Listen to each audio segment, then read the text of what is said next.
Alright, well, welcome to Money Game Sports, and this is Chijoke Eziali, regular, a fantastic partner. I'm Shehu Bello. Yeah, Shehu Bello.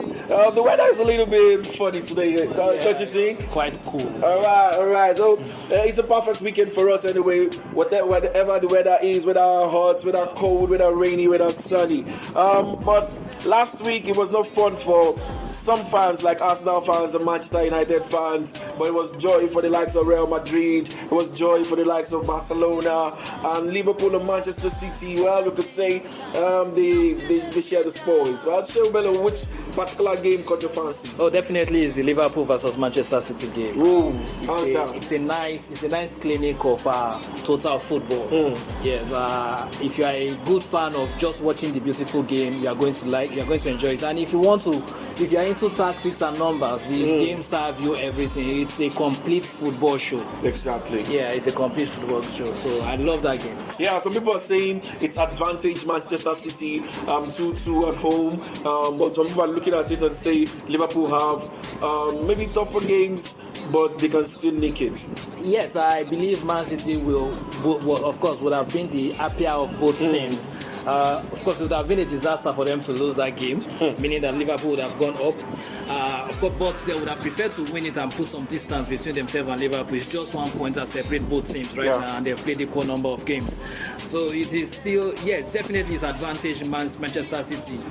But anything can still happen. It's just 1 point, and there is nothing separating these two teams. Of course, Manchester City have shown the capacity to draw points against lesser teams this season, and there is no indication that they won't do it again. Maybe a funny draw or a devastating loss. Like they failed to score against Crystal Palace. Of course, they failed to score in 2 games against Crystal Palace. So it is very, very possible. It's very, very possible. But I believe Liverpool are going to chase them to the end. And club teams are very, very good at chasing people down. And it's shaping up to be an exciting finale to the season. All right. It's 2-2 in the first leg between these two teams. 2-2 in the second leg between these two teams. They're going to meet in the FA Cup. They might likely play in the Champions League. The rivalry is just growing by the day, and people are already looking at it as being one of the biggest rivalry in the English game. Yes, there is no daylight between both of them. There is no daylight between both managers. But I wouldn't say it is the biggest rivalry in the English game.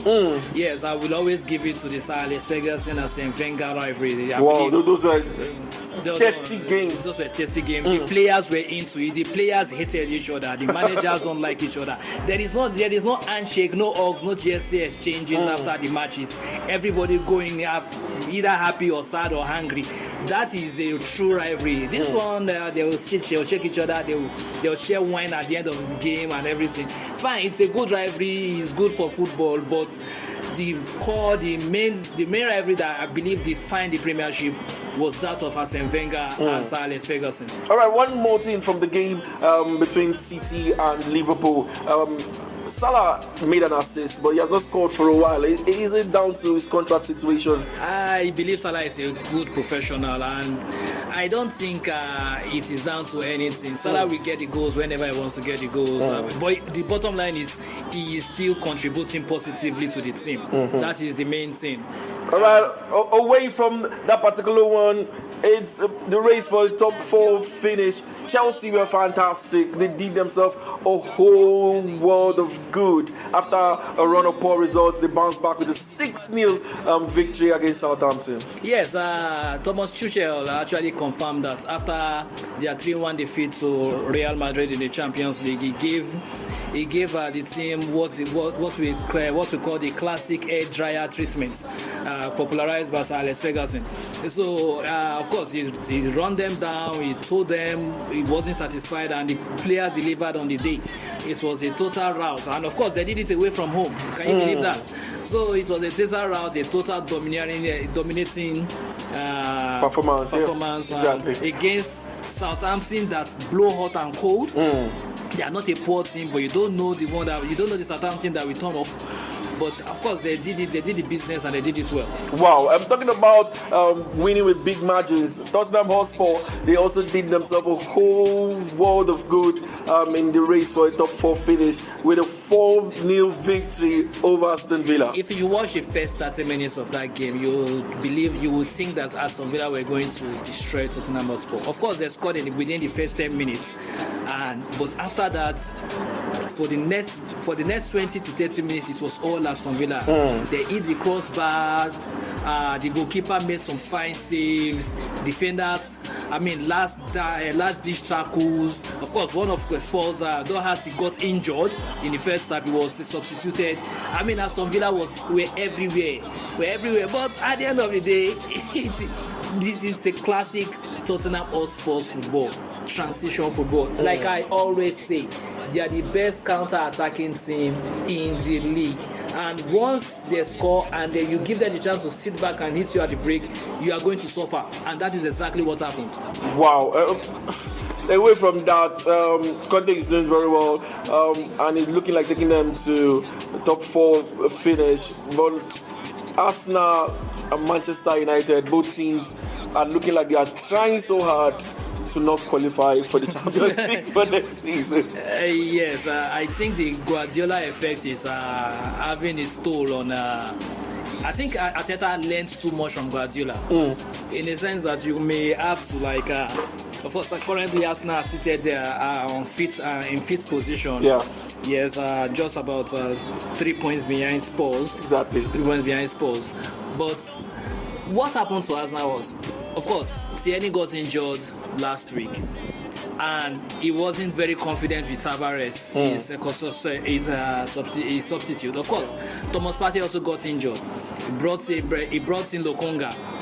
Then he now decided to move Granit Xhaka to the left back position. He did that last year. It worked in 1 or 2 matches. Then afterwards, it became disastrous. Because it's not his natural position. It's not his natural position. Simple. Keep it simple. Maintain Granit Xhaka in the midfield. Bring in Lokonga and trust Tavares to do the job.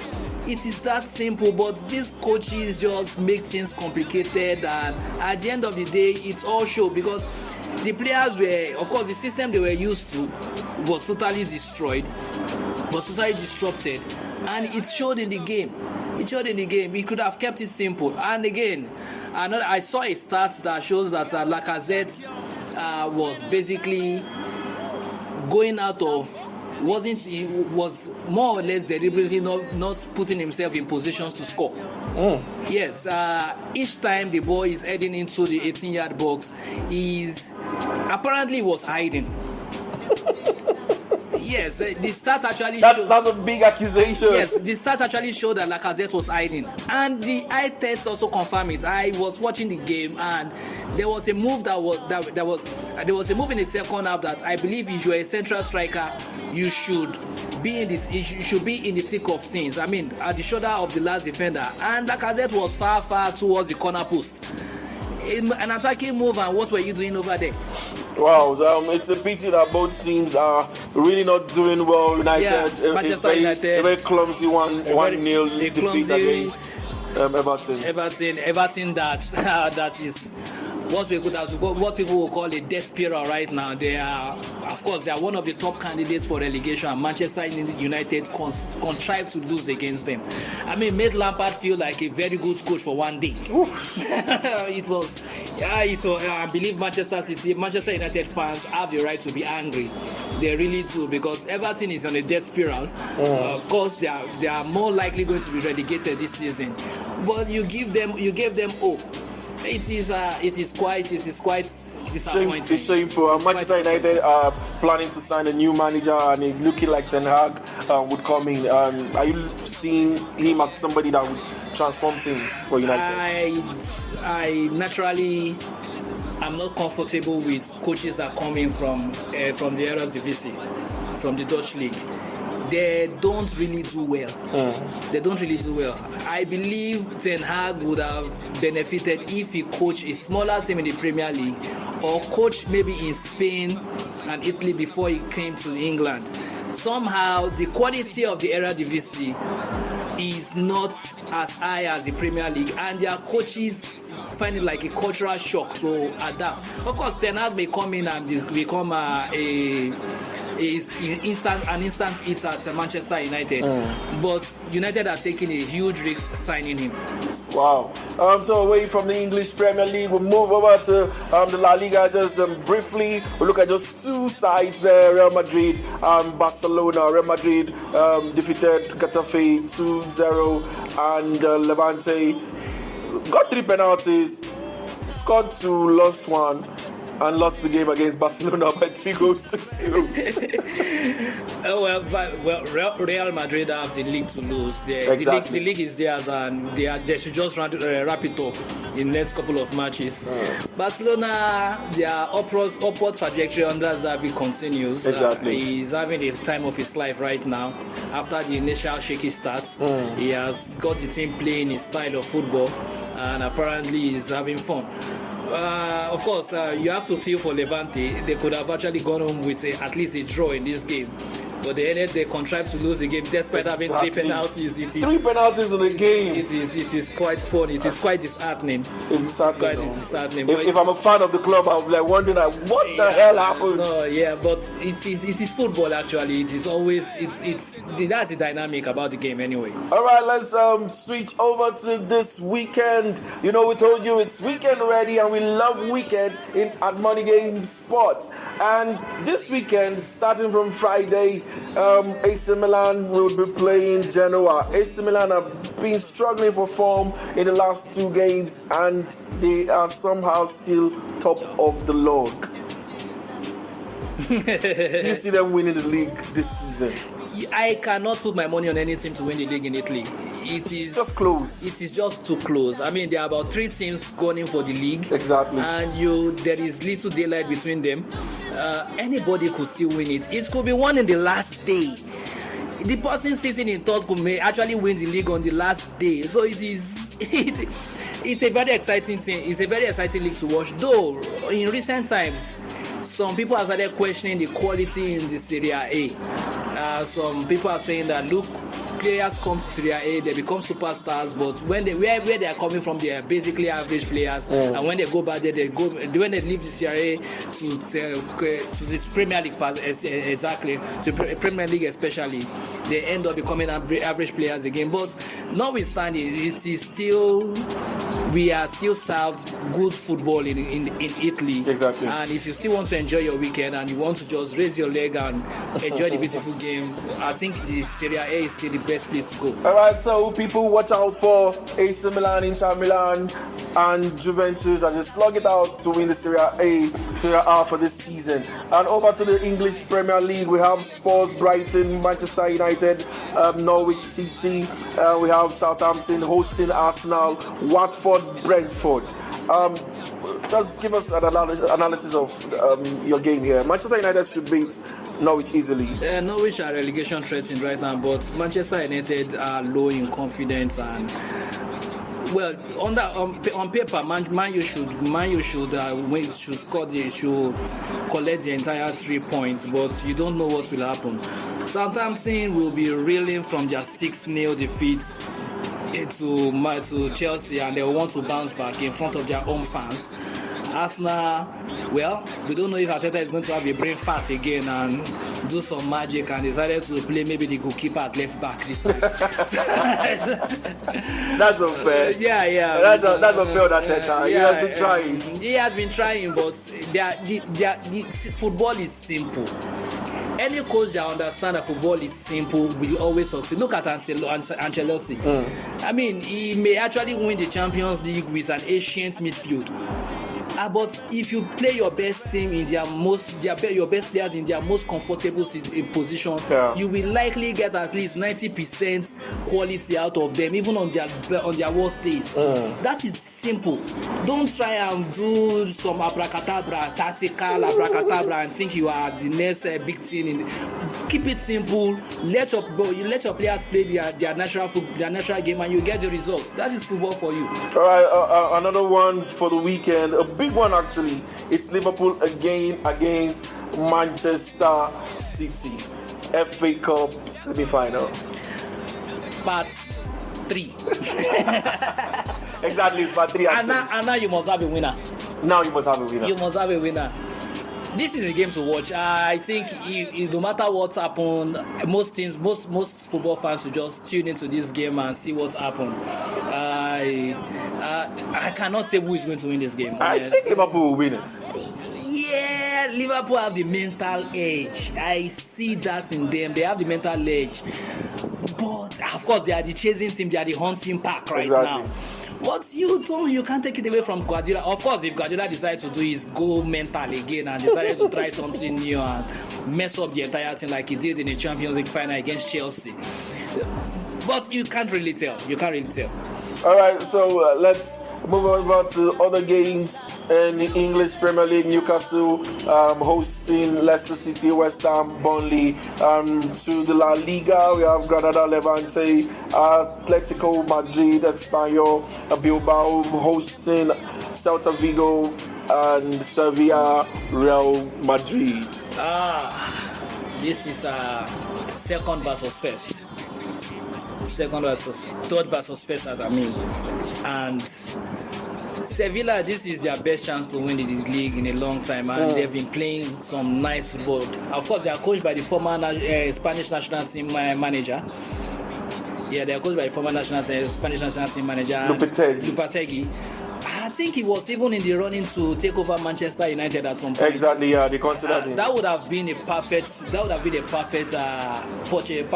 signing for Manchester United. Whoa, really? Yes, I think Lopetegui would have done a good job with Man U. He's an experienced manager, tactically sound, and he really doesn't need big players to succeed. And of course, I believe he can manage big players too. So I mean, Lopetegui would have been a good signing for Manchester United. And now they are playing Real Madrid. They are going against Real Madrid.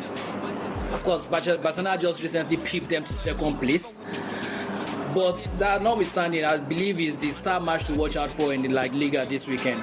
Wow, people are saying if Barca had picked up the form earlier than this, they would have been in the running to win the league. Someone said that if they have extra 6 matches to play. But it's La Liga. Madrid will lose all the games. It's La Liga. Madrid might probably win 5 of those games. Still be difficult for Barca. So let's go to our star gist of the week. Star gist for this week will be locally here, the Super Eagles recently. The Super Eagles right now, we don't have a coach. Recently, the NFF told the guys that executed the playoffs against Ghana, thank you, we're not doing business with you. And there are names being thrown up.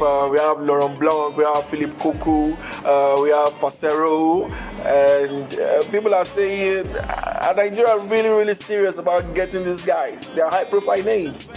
My question is, who is going to pay them? Where will the money come from? The Pinnick-led board will look for money. The Pinnick, of course, Pinnick is leaving, so he's going to leave the entire debt on the next incoming president of the NFF. They met debt when they came in. He said they met debt when they came in. So. Then he's going to leave debt when he's going. That is not management for me. I believe they should have just gone for the former Cote d'Ivoire coach. What is that his name again? Hervé Renard would have been perfect for them. Laurent Blanc, Philippe Cocu, come on. Those guys don't know African football. And a good number of them, I'm sure many of them. Definitely Blanc is not going to live in Nigeria. He isn't going to be following the local league. Hervé Renard will still want to stay back and at least look at what is going on. He has good knowledge of African football and he has succeeded wherever he has gone to. I think it would have been a perfect fit for the Super Eagles, and of course manage this current crop of players that we have. So it's just they are not serious quite all right. They are still not serious quite all right. I believe Emmanuel Amunike should have been given the job. Yes, he was part of the technical crew that was let go by the current board. However, he wasn't, of course, the man calling the shots as it were. Exactly. That number one, and of course, he was only there for a couple of weeks before they played those qualifiers, so you can't really hold him responsible for what happened. apparently, generally, people believe he's the best Nigerian coach available right now. And but the NFF are not looking in locally. It is. I think we have a habit of pressing the self-destruct button in Nigeria. We just, because of maybe spite, maybe envy. I can't really say, but for some reason we don't always put our best leg forward in virtually everything we do, not only in sports. We will prefer to go on a jamboree and try to get some foreign manager that, of course, some foreign mercenaries and see what will happen then. At the end of the day, we are back to square one. 2 years, 3 years from now, we are saying this again. So I don't believe that. Of course, there is a Nations Cup next year. Exactly. There is a Nations Cup. Qualifiers start in 2 months' time. There is a Nations Cup next year. So they are not serious, as it were. They are not serious. 2 months' time we start qualifiers and we don't have a manager. It's just pretty sad, as it were. I believe they should have just let Eguavoen go back upstairs to the technical director post and let Amunike take over. Simple. That would have been the natural progression of things. All right, you've heard the man. He has said his peace of mind. No need going for the foreign coaches.